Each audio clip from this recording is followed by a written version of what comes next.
बिस्मिल्लाहिर्रहमानिर्रहीम अस्सलाम वालेकुम। How are students, I hope you'd be fine. ये हमने chapter number 7 boy's best friend एक स्टोरी पढ़ी थी, बड़ी इंटरेस्टिंग स्टोरी थी।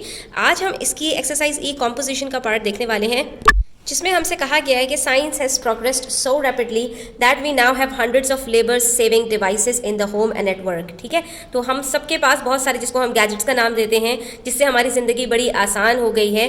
ठीक है, तो साइंस एंड टेक्नोलॉजी ने जितनी ज़्यादा तरक्की की है, तो हम सबके घरों में इस तरह की मशीनरी, इस तरह के गैजेट्स, इस तरह के डिवाइसेस मौजूद हैं कि जो हमारे कामों को, जो पहले के ज़माने में लोग घंटों घंटों में किया करते थे, वो हम विद इन सेकेंड्स या विद इन मिनट्स कर लेते हैं। ठीक है, तो अब यहाँ पर हमसे कहा जा रहा है offices are equipped with computers and other machines to make our work easier. ठीक है, इसके अलावा हमारे पास कंप्यूटर्स हैं जो हमारी कैलकुलेशंस, हमारी दीगर बहुत सारे काम को विद इन मिनट्स या विद इन आवर्स कर देती हैं। ठीक है, robots are machines that look like humans and connect intelligently and obediently.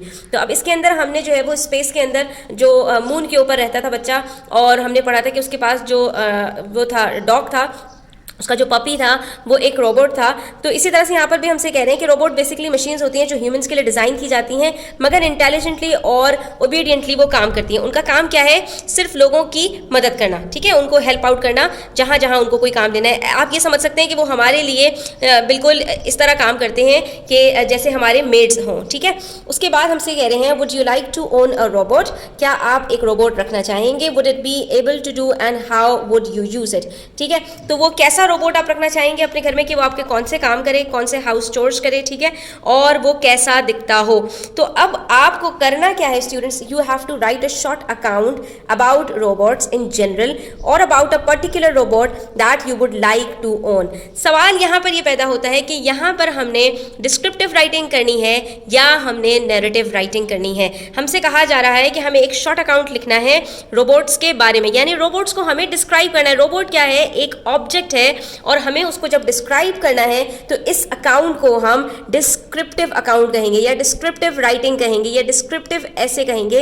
इसको हम नैरेटिव अकाउंट नहीं कहेंगे। तो जिन बच्चों को कंफ्यूजन होती है कि डिस्क्रिप्टिव राइटिंग क्या होता है, नैरेटिव राइटिंग क्या होता है, आज मैं उनके लिए डिटेल्ड वीडियो लेकर आई हूँ। आपका काम है कि आपने इसको एंड तक देखना है, स्किप नहीं करना, अपने फ्रेंड्स के साथ शेयर करना है, और वीडियो अच्छी लगे तो प्लीज़ लाइक कर दिया करें। इससे आपका कुछ नहीं जाता, सिर्फ एक बटन प्रेस करना होता है आपने, लेकिन हमें इससे बहुत फ़ायदा होता है। तो बच्चों, डिस्क्रिप्टिव राइटिंग डिस्क्राइब से है। डिस्क्राइब का मतलब होता है किसी चीज़ की तफसील बताना, किसी चीज़ को डिस्क्राइब करना इस तरह से कि मैं आपको तफसील बताऊँ कि आप समझे कि वो आपको अपने सामने नज़र आ रहा है। ठीक है, आप उस चीज़ को देख रहे हैं। तो ये कोई ऑब्जेक्ट भी हो सकता है, कोई पर्सन भी हो सकता है, कोई प्लेस भी हो सकती है, कोई एनिमल भी हो सकता है। कोई भी चीज़ जो टेंजिबल है, जो दिखती है, जो हम महसूस कर सकते हैं, जिसको हम देख सकते हैं, तो उस चीज़ की तफसील को बताने के लिए हम डिस्क्रिप्टिव राइटिंग लिखते हैं। ठीक है, लेकिन उसी जगह पर अगर हम कोई किस्सा, कहानी बयान कर रहे हो, किसी वाक़े के बारे में बता रहे हो, तो उसके लिए हम नैरेटिव राइटिंग लिखते हैं। ठीक है, इस चीज़ को आपने अपने दिमाग में अच्छी तरह से बिठा लेना है। अब इसके मैं कुछ पॉइंट्स आपको बताऊंगी जिससे आपको ये अंदाज़ा हो जाएगा, आपको पता चल जाएगा कि डिस्क्रिप्टिव राइटिंग के हमारे पास कौन कौन से इंपॉर्टेंट जो है वो पॉइंट्स होते हैं। ठीक है, कि उससे हमें पता चलता है कि डिस्क्रिप्टिव राइटिंग है। सबसे पहली बात, it is meant to convey an intense description of a particular place, object और कंसेप्ट। ठीक है, किसी भी चीज को जब आप डिस्क्राइब कर रहे हैं तो वहां पर ये डिस्क्रिप्टिव राइटिंग होती है, जबकि दूसरी जगह पर it is design to tell a complete story, an experience और एन इंसिडेंट। कोई भी वाकया हो, कोई भी एक्सपीरियंस आप शेयर कर रहे हो अपना, या कोई भी कहानी या अपना किस्सा सुना रहे हो जो आपके ऊपर बीती हो, तो उसको हम कहते हैं नैरेटिव राइटिंग, यानी कोई किस्सा या कहानी को नरेट करना, बताना। उसके बाद अ descriptive writing should create a mental picture in the readers mind through descriptive vocabulary, sensory words and atmosphere. अब यहाँ पर जो डिस्क्रिप्टिव राइटिंग लिखने वाला है वो तो हमने बता दिया कि वो क्या चीज़ डिस्क्राइब कर रहा होगा, किसी ऑब्जेक्ट को या किसी स्टोरी को नरेट कर रहा होगा। लेकिन जो रीडर है उसके लिए ये जो है वो डिस्क्रिप्टिव राइटिंग कैसा होगा? तो उसके लिए ऐसा ही होगा कि जब वो डिस्क्रिप्टिव राइटिंग को सुनेगा तो उसको ऐसा महसूस होगा कि वो इस ऑब्जेक्ट को, इस प्लेस को, इस एनिमल को, जिस चीज़ को भी डिस्क्राइब किया जा रहा है, वो उसको अपने सामने देख रहा हो। ठीक है, यानी उसके दिमाग में पूरी एक पिक्चर बन जाएगी उस चीज़ की जो डिस्क्राइब की गई होगी। किन किन चीज़ों की हेल्प से? उसके अंदर डिस्क्रिप्टिव वोकैबुलरी यूज़ की जाएगी, यानी एडजेक्टिव्स वगैरह मौजूद होंगे, सेंसरी वर्ड्स होंगे। सेंसरी वर्ड्स का मतलब क्या होता है कि जो आपके 5 सेंसेस हैं, sense of sight, sense of taste और सेंस ऑफ टच, ये जो आपके पांचों सेंसेस हैं अल्लाह ताला ने दिए हैं कि इन वर्ड्स का इस्तेमाल करते हुए कि मुझे ऐसा महसूस होता है, ऐसा दिखता है या ऐसे बोलता है, तो ये सारी चीज़ें आप उसके अंदर डालेंगे। और एटमॉस्फेयर यानी कि उसके चारों तरफ किस तरह का माहौल होता है, जैसे कि अगर आप किसी टॉय को डिस्क्राइब कर रहे हैं तो वहाँ पर क्या खेल का माहौल होगा, ठीक है। किसी आप जो है प्लेस को डिस्क्राइब कर रहे हैं तो वहाँ का इर्द गिर्द का माहौल कैसा है वो आप इसके अंदर डिस्क्राइब कर रहे होंगे। तो डिस्क्रिप्टिव राइटिंग के अंदर जो रीडर होता है वो बिल्कुल उस चीज़ को अपने सामने महसूस करता है। जबकि नैरेटिव के अंदर a narrative should contain an interesting plot with impressive character description, setting and climax. पूरा एक जैसे ड्रामा होता है ना, इसको इस तरह से नरेट किया जाता है और ड्रामे के अंदर भी बिल्कुल ऐसा ही महसूस होता है कि जैसे वो किस्सा या कहानी आप अपने सामने देख रहे हो, ठीक है। तो यहाँ पर ऑब्जेक्ट को सामने आप देख रहे हो और यहाँ पर उस किस्से को आप समझे अपनी आंखों से मुलाहिजा कर रहे हो, तो नैरेटिव राइटिंग ये होती है, ठीक है। जिसके अंदर एक अच्छा सा प्लॉट होता है, यानी पूरी कहानी एक अच्छी सी जो है उसकी कहानी होती है, स्टोरी होती है, ठीक है। और उसके अंदर जो कैरेक्टर्स की डिस्क्रिप्शन है वो भी बड़ी इंटरेस्टिंग होती है। हर कैरेक्टर को डिस्क्राइब किया गया होता है कि हर जो कैरेक्टर है उसके अंदर उसका क्या रोल है। फिर उसकी एक सेटिंग होती है, सेटिंग का मतलब जो उसके इर्द गिर्द का माहौल है, कहाँ पर वो कहानी जो है हुई है। और फिर उसका एक क्लाइमेक्स होता है। क्लाइमेक्स कहते हैं कि कहानी के अंदर एक पूरा पीक पर जो है वो पॉइंट चला जाता है जहाँ पर कहानी बड़ी ही दिलचस्प हो जाती है और उसके बाद समझ नहीं आ रहा होता कि आगे क्या होगा, ठीक है। उसके बाद यहाँ पर जो इंपॉर्टेंट चीज़ है कि जो हमारे पास डिस्क्रिप्टिव राइटिंग होती है, क्योंकि हम किसी और चीज़ को डिस्क्राइब कर रहे होते हैं, अपने आप को डिस्क्राइब नहीं कर रहे होते हैं, ठीक है। तो इसलिए it is told in first और थर्ड पर्सन। थर्ड पर्सन बाद में आता है, ज़्यादातर ये फर्स्ट पर्सन के अंदर ही डिस्क्राइब किया जाता है, यानी थर्ड पर्सन के अंदर डिस्क्राइब किया जाता है। फर्स्ट पर्सन के अंदर डिस्क्राइब सिर्फ तभी किया जाएगा जब हम अपने आप को डिस्क्राइब कर रहे हो, यानी जब हम ऑटोबायोग्राफी लिख रहे हो, सिर्फ तब जब हम अपने आप को डिस्क्राइब करेंगे तब ये फर्स्ट पर्सन में होगा।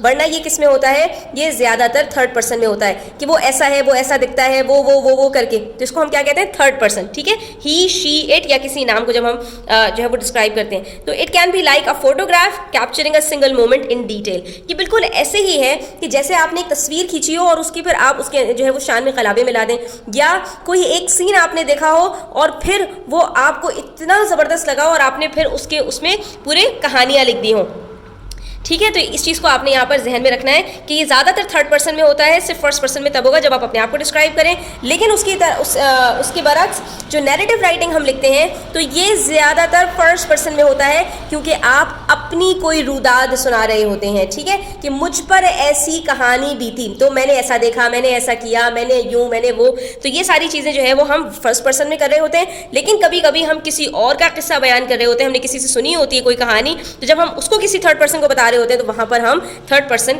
में ही इसको नरेट करते हैं, ठीक है। तो इसके लिए क्या इंपॉर्टेंट है, ये थर्ड पर्सन में होता है, कभी कभार फर्स्ट पर्सन में होता है, लेकिन ये फर्स्ट पर्सन में होता है और कभी कभार थर्ड पर्सन में भी हो सकता है। उसके बाद कि इनकी लेंथ कितनी होती है, तो ये भी आपको पता होना चाहिए कि इसके अंदर 4 से 5 पैराग्राफ्स होते हैं, इससे ज्यादा नहीं होती। आप कंसाइज भी इसको कर सकते हैं और इलेबोरेट भी कर सकते हैं, यानी इसको छोटा भी लिख सकते हैं और बड़ा भी लिख सकते हैं। लेकिन जाहिर है ये 4 to 5 पैराग्राफ, 6 पैराग्राफ से ज्यादा आपका नहीं जाएगा आप किसी चीज को जब डिस्क्राइब कर रहे हैं। जबकि जो आपकी नैरेटिव राइटिंग है ये एक छोटा सा किस्सा भी हो सकता है और ये पूरी किताब पर फैली हुई एक कहानी, एक नॉवेल भी हो सकता है, ठीक है। तो उसके बाद हमारे पास यहाँ पर ये है कि हम इसके अंदर कौन सी लैंग्वेज वगैरह यूज़ करेंगे, क्या चीज़ इंपॉर्टेंट है, तो ये भी आपको पता होना चाहिए कि यहाँ पर हम जो अपने ओपिनियंस यूज़ करते हैं वो एज एन आर्ग्यूमेंट यूज़ करते हैं, ठीक है। वरना जो डिस्क्रिप्टिव राइटिंग होती है वो फैक्चुअल इंफॉर्मेशन पर बेस करती है, इसके अंदर जो बातें बताई जाती हैं वो सच पर मबनी होती हैं, आपके ओपिनियंस नहीं होते। यानी हम डिस्क्रिप्टिव राइटिंग के अंदर फैक्ट्स लिखते हैं, फैक्ट्स एंड फिगर्स को बयान करते हैं, ना कि अपने ख्यालात का इजहार करते हैं, ठीक है। दूसरी तरफ यहाँ पर हमारे पास जो नैरेटिव राइटिंग होती है इसके अंदर हम फिगरेटिव लैंग्वेज यूज़ करते हैं, बहुत सारी कोटेशंस वगैरह यूज़ करते हैं। क्यों? क्योंकि इसके अच्छा फिगरेटिव लैंग्वेज क्या होती है, ये आपके सिमिलीज हैं, मेटाफर्स हैं, पर्सोनिफिकेशंस हैं, ठीक है, टंग ट्विस्टर्स हैं, तो ये सब आपके फिगरेटिव लैंग्वेज के अंदर आते हैं। तो ये सब आप क्यों यूज़ करते हैं, ताकि आपकी कहानी बड़ी दिलचस्प हो जाए। अब मैं आपको इनकी एग्जाम्पल्स बता देती हूँ तो इससे आपको और ज़्यादा क्लियर हो जाएगा। डिस्क्रिप्टिव राइटिंग एग्जाम्पल्स जैसे my best friend, my pet, my family, my favourite place, मेरी चीज़ें जो जिनको मैं ओन करती हूँ या जो लोगों से मैं मिलती हूँ या जिन जगहों पर मैं जाती हूँ, तो इसके अंदर जब हम इसको डिस्क्राइब करेंगे तो ये सारी डिस्क्रिप्टिव राइटिंग के अंदर आएगी। क्यों? क्योंकि ये सारी क्या हैं, ऑब्जेक्ट्स हैं, थिंग्स हैं, पीपल हैं, यानी कि ये हमारे पास सब टेंजिबल हैं, ठीक है। फ्रेंड हो गया, दिखता है, पेट दिखता है, फैमिली दिखती है, फेवरेट प्लेस वगैरह सारी। दूसरी जगह पर जो कहानी किस्से की बात है तो वो आप हमारे पास नैरेटिव में आ जाती है कि एन अनफॉरगेटेबल डे। नाकाबिल फरामोश वाक़या मेरी ज़िंदगी में ऐसा वाक़या हुआ जो मैं कभी नहीं भूल सकती।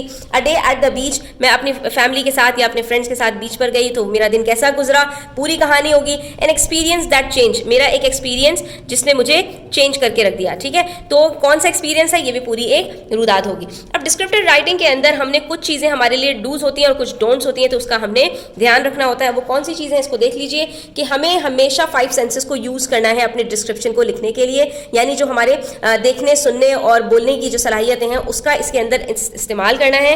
इसके अलावा फॉर्मेट योर ऐसे बेस्ड ऑन योर डिस्क्रिप्शन, यानी कि आपको जो अपना ऐसे लिखना है वो अपनी डिस्क्रिप्शन से ही रिलेटेड लिखना है, ये नहीं कि आप किसी और चीज़ को डिस्क्राइब करना शुरू कर दें, ठीक है। और उसके बाद स्प्रिंकल इन सम क्रिएटिव राइटिंग। अब इसके अंदर ये नहीं है कि इसको आप बोरिंग लिख दें, बल्कि आपने इसके अंदर कुछ क्रिएटिविटी भी डालनी है, कुछ अच्छे वर्ड्स भी इस्तेमाल करने हैं और इसके अंदर नई नई बातें भी आपको उसके बारे में बतानी है। लेकिन जो चीज़ें आपने नहीं करनी वो ये है कि यूज ओनली एडजेक्टिव्स। ये ना हो कि सिर्फ और सिर्फ आप इसके अंदर एडजेक्टिव्स बता दें और कुछ भी आप डिस्क्राइब ना करें उसके बारे में, ठीक है। तो आपने इसके अंदर सेंसेस को भी यूज करना है जो कि एडजेक्टिव नहीं होते। उसके अलावा you do not rely on other people's experiences to write your description. अपना डिस्क्रिप्शन लिखने के लिए दूसरों की नॉलेज को इस्तेमाल ना करें, बल्कि अपनी ही नॉलेज को इस्तेमाल करें। आपका पेट है तो आपको ज्यादा पता होगा, किसी और को नहीं पता होगा। इसी तरह से आपकी फेवरेट प्लेस है तो दूसरों से पूछ के तो नहीं लिखेंगे ना कि आपको कौन सी जगह सबसे ज्यादा पसंद है। आप खुद से लिखेंगे कि आपको कौन सी जगह पसंद है। आप पहले सारी इंफॉर्मेशन को अपने माइंड में गैदर कीजिए, बुलेट पॉइंट्स बनाइए और उसके बाद फिर आप डिस्क्रिप्टिव राइटिंग लिखना स्टार्ट कर दीजिए। तो चलिए यहाँ पर हम एक शॉर्ट अकाउंट लिखना शुरू करते हैं, that is descriptive writing about robots in general और about a particular robot that you would like to own, ठीक है। तो बच्चों मैंने यहाँ पर जो रोबोट्स के बारे में लिखा है वो इन जनरल लिखा है, यानी कि रोबोट्स कैसे होते हैं वो मैंने डिस्क्राइब किया है, ठीक है। और जो इनोवेटिव रोबोट्स हैं वो क्या क्या करते हैं तो वो पूरा मैंने डिस्क्राइब किया है। अगर आप पर्टिकुलर रोबोट की बात करें, यानी आप अपने रोबोट की बात करें जिसको आप ओन करते हैं यानी आपके घर में, तो फिर आप क्या करेंगे, हर जगह पर इट का वर्ड यूज़ करके यानी उसको थर्ड पर्सन में लेके चले जाएंगे और अपने रोबोट को उस जगह पर फिट करके जहाँ जहाँ मैंने रोबोट्स लिखा है आप इसको लिखेंगे, ठीक है। तो स्टार्ट करते हैं और देखते हैं कि हमने इसको किस तरह से कंप्लीट करना है। A robot is a type of automated machine that can execute specific task with little or no human intervention and with speed and precision, ठीक है। हमने यहाँ पर सबसे पहले रोबोट के बारे में एक ब्रीफ डिस्क्रिप्शन दे दिया, इंट्रोडक्शन दे दिया कि एक रोबोट बेसिकली कहते किसको है। तो आप ये समझ लीजिए कि मैंने यहाँ पर इसकी एक डेफिनेशन लिख दी कि वो एक ऐसी ऑटोमेटिक मशीन होती है जिसको खास काम करने के लिए कहा जाता है, जिसमें ह्यूमंस की कोई इंटरवेंशन नहीं होती, कोई मदाखलत नहीं होती और वो बड़ी ही तेज़ी के साथ वो काम करता है और बड़ा ही प्रिसाइज करता है, यानी इसको जो कहा जाता है वो उतना ही करता है, अपनी मर्जी से उसके अंदर आगे पीछे नहीं करता, ठीक है। Many people think of robots as machines that act and look like people. Most robots though do not look like people and robots do only what a person has built them to do, ठीक है। अब हमने यहाँ पर थोड़ा सा और उनके बारे में बता दिया कि ज़्यादातर लोग ये समझते हैं कि वो जो रोबोट्स हैं वो लोगों की तरह दिखते हैं, हालांकि बहुत सारे रोबोट्स जो है वो इंसानों की तरह नहीं दिखते। हाँ, अलबत्ता रोबोट्स वही करते हैं जो इंसान उनको डायरेक्ट करता है, जो उनको डायरेक्शंस देता है, ठीक है। अब हम आ जाएंगे मेन डिस्क्रिप्शन की तरफ, डिटेल्ड डिस्क्रिप्शन की तरफ। रोबोट्स के बारे में अब हम डिटेल्स प्रोवाइड करेंगे, ठीक है। ये तो हो गया इंट्रोडक्शन। अब आ जाते हैं मेन बॉडी की तरफ। तो मेन बॉडी के अंदर हमारे पास 2-3 पैराग्राफ्स आ जाते हैं। Robots are often design to perform task that are dangerous और डिफिकल्ट फॉर ह्यूमंस। तो रोबोट्स को इसलिए भी डिजाइन किया जाता है कि वो डिफिकल्ट काम कर सकें, ठीक है, जो ह्यूमंस के लिए ज़रा रिस्की होते हैं। They can work in hazardous environments, handle heavy objects और perform repetitive task for extended periods. अब एक ही काम जो बड़े लंबे अरसे के लिए, एक्सटेंडेड पीरियड्स का मतलब लंबे अरसे के लिए एक ही काम जो बार बार रूटीन में एक ही काम किया जाना है। फॉर एग्जांपल मैं अगर आपसे कहूँ कि जो है वो टाइप राइटिंग करनी है और रोजाना टाइप राइटिंग करनी है, कुछ ड्राफ्ट्स आपको दिए जाते हैं और उसके आपने टाइप राइटिंग करनी है, तो क्या है ये काम आपका रोबोट कर देगा। या जैसे घर के अंदर हम हाउस चोर्स की बात करें तो हमारी जो क्लीनिंग का जो काम है वो रोजाना होता है, एक रिपीटेटिव टास्क है जो एक लंबे अरसे तक होता है, जब तक लोग वहाँ रहेंगे रोजाना सफाई होगी। तो क्या है इस तरह के काम को बड़ी आसानी से रोबोट्स कर लेते हैं। इसी तरह से हैवी ऑब्जेक्ट्स को लिफ्ट करना और जो है वो ऐसे जगह पर काम करना जहाँ पर जो है वो आपके पास केमिकल्स वगैरह होते हैं और इंसानी जानों को खतरा होता है, जहाँ पर आग वगैरह का काम होता है। तो ऐसे सब काम करने के लिए जो है वो रोबोट्स को डिज़ाइन किया जाता है, जिसकी वजह से फ़ायदा ये होता है कि इंसानों को जो जानी या जो भी सेहत का नुकसान हो सकता है वो उससे बच सकते हैं, ठीक है। By taking over these task robots can reduce the risk of injury और हार्म टू ह्यूमंस। इससे जो है वो ह्यूमंस को जो खतरे लाहिक हैं उससे उसका जो रिस्क है वो कम हो जाता है। I would like to have a robot with certain innovative features such as sensing capabilities, mobility, manipulation, communication, learning and adaptation. अब मैं अपनी बात कर रही हूँ यहाँ पर कि मुझे भी एक ऐसा ही रोबोट चाहिए कि जिसके अंदर ये सारे जो है फीचर्स मौजूद हो, ये सारी उसके अंदर क्वालिटीज़ मौजूद हो। सेंसिंग कैपेबिलिटीज़, अच्छा अब इन चीज़ों को मैंने जो है वो नेक्स्ट पैराग्राफ के अंदर डिस्क्राइब किया डिटेल के साथ कि सेंसिंग कैपेबिलिटी क्या होती है कि उनके अंदर सेंसर्स लगे होते हैं। मोबिलिटी क्या होती है, मोबाइल कहते हैं मूवमेंट से मोबिलिटी होती है, यानी वो मूव कर सकें इधर से उधर। मैनिपुलेशन क्या होती है, चीज़ों को आगे पीछे कर देना। कम्युनिकेशन बातचीत। लर्निंग एंड एडेप्टेशन के जिस तरह से माहौल चेंज हो रहा है उस तरह से जो है वो लर्न करके और चीज़ों को जो है वो चेंज को आप एक्सेप्ट करें, उसको कहते हैं एडेप्टेशन। ठीक है, तो मुझे इसी तरह का रोबोट चाहिए। अब मैं थर्ड पैराग्राफ के अंदर ये सारी जो मुझे जो है वो उसके अंदर वो फीचर्स चाहिए मैं उनको डिस्क्राइब करूंगी। इनोवेटिव रोबोट्स, अब देखिए मैं जनरल रोबोट्स जो होते हैं ना उनको पूरा डिस्क्राइब कर रही हूँ कि रोबोट्स किस तरह के होते हैं, जिसके अंदर मैंने जो खास इनोवेटिव रोबोट्स हैं उसको जो है वो चूज किया है। ठीक है, तो अगर आप यहाँ पर माई रोबोट की बात करते हैं तो जहाँ पर मैंने इनोवेटिव रोबोट्स यूज किया है, सम रोबोट्स यूज किया है, वहाँ पर आप माई रोबोट की बात करेंगे। लेकिन शुरू में आप बताएंगे कि आई हैव बॉट जो है a robot from such and such market and what ever. ठीक है, तो आप थोड़ा सा वहाँ पर ये चीज़ को भी डिस्क्राइब करेंगे।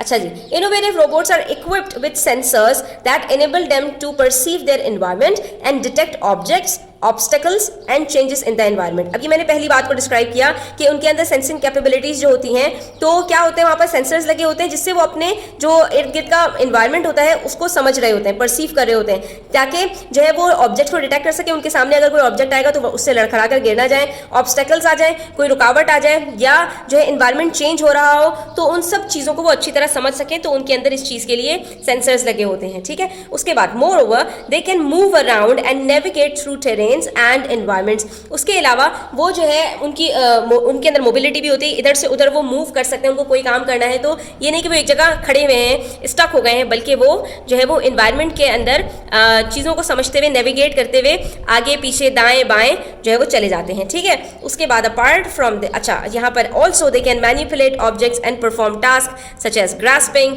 Lifting and moving the objects. अब वो क्या कर सकते हैं, चीज़ों को मैनिपुलेट भी कर सकते हैं, इधर से उधर कर देना चीज़ों को। क्या है इसके अंदर शामिल कि एक ऑब्जेक्ट यहाँ रखा है, मैंने कहा इसको उठाकर किचन में रख दो, फ्रिज में रख दो, तो ये क्या है, ऑब्जेक्ट को यहाँ से उठाएगा और ले जाएगा फ्रिज में रख देगा। इसी तरह से लिफ्ट करना, किसी चीज़ को उठाना, किसी चीज़ को पकड़ना, किसी चीज़ को रखना, ये सारी चीज़ें मैनिपुलेशन में शामिल होती हैं। तो ये सारे काम भी जो है वो कर सकता है जो आपके पास रोबोट है। उसके बाद apart from this such a robot can communicate with humans and other machines through various means such as voice, text और जेस्चर्स। इसके अलावा ये इंसानों का दिल भी बहलाता है, आपको अकेलेपन का एहसास नहीं होने देता और आपके साथ बातें भी करता है और आपकी बात को समझता भी है। किसके थ्रू, वॉइस के थ्रू, टेक्स्ट के थ्रू और जेस्चर्स कहते हैं हाथ पाँव के इशारों से। ठीक है, having such an amazing robot gives a feeling of living in heaven on earth. तो ऐसा ही लगता है ना जैसे आप दुनिया में ही आपको जन्नत मिल गई हो कि आपके सारे काम करने के लिए एक आपके पास मशीन मौजूद है। ठीक है, I would love to have one at home. Hence, I would love to have one at home. इसलिए मैं चाहूँगी कि इस तरह का एक रोबोट मेरे पास भी हो।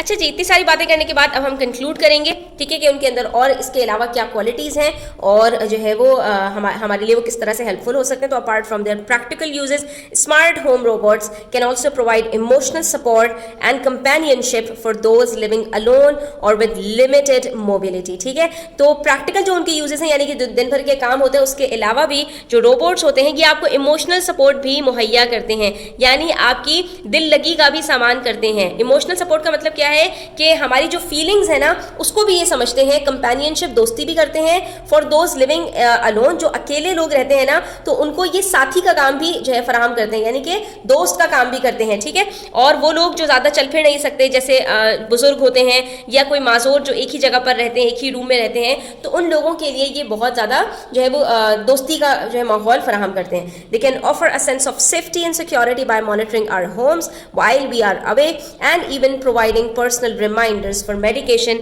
And appointments. ठीक है, तो ये हमें सेफ्टी एंड सिक्योरिटी भी प्रोवाइड करते हैं। जब हम घर से बाहर जाते हैं तो हमें किसी को पीछे छोड़कर जाने की ज़रूरत नहीं है, ज़्यादा लॉक्स लगाने की ज़रूरत नहीं है, ये घर में मौजूद होकर जो है सेफ्टी का भी काम करते हैं। ठीक है, और हमारे पर्सनल रिमाइंडर्स भी हमें प्रोवाइड करते हैं हमारी मेडिकेशन और अपॉइंटमेंट्स के लिए भी, कि भाई आपकी दवा का टाइम हो गया है, आपके डॉक्टर से अपॉइंटमेंट का टाइम हो गया है, तो ये सारी चीज़ें हमें बता रहे होते हैं। एक छोटी सी बात के साथ इसको एंड करते हैं कि no doubt it's an amazing and mind blowing gift of science and modern world technology by using them in an appropriate way या manner we can make the world a better place. ठीक है, तो आज के लिए students इतना ही। I hope कि आपको ये डिस्क्रिप्टिव राइटिंग लिखने का जो तरीका है वो समझ आया होगा। इंशाल्लाह नेक्स्ट वीडियो के अंदर हम नैरेटिव राइटिंग भी करेंगे। और वीडियो अच्छी लगी हो तो प्लीज़ लाइक कीजिएगा, अपने फ्रेंड्स के साथ शेयर कीजिएगा, चैनल पर नए हैं तो सब्सक्राइब करते जाइएगा। अपना बहुत सारा ख्याल रखिएगा। अल्लाह हाफिज़।